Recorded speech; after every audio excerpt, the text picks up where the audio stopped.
one of the groups of people that has motivated me most in this work, this was one of those teams. A group of labor and delivery nurses. We think that their lives are like this, right? These beautiful baby bundles of joy. They get to place them in the waiting arms of moms and dads who have waited 9 and sometimes a few extra days to meet these creatures, and they're so excited. And it's true, and not every baby is born healthy. So when you have that on top of a 24/7, a physically exhausting job, and it's day and it's night, and you don't even know what your day and your nights are anymore, it's kind of a recipe for burnout, is it not?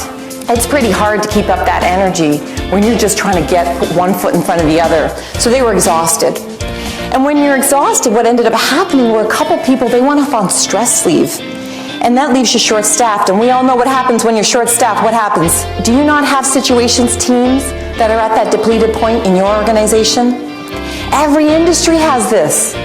One of the most fundamental things that they needed was to reconnect with, why did I choose this profession to begin with, and what makes me as good today as I was the day I applied for that job, if not better?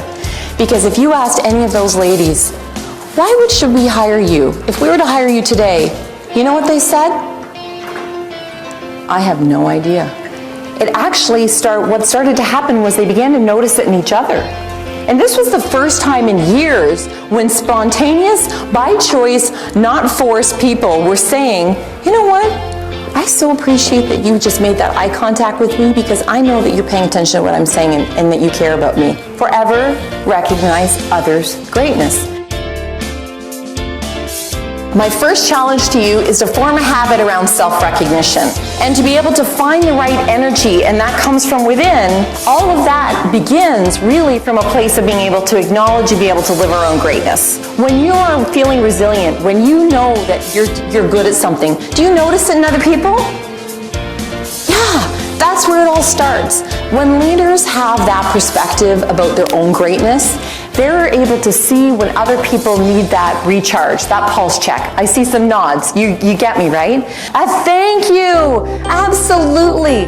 At its most basic, fundamental level, the written thank you note, the verbal thank you, and personal specific words of acknowledgement, 85% or more people said that they wanted that. And just that verbal thank you alone, 95%. Her presentation skills are outstanding. She brings a sense of energy, warmth, is able to captivate everyone.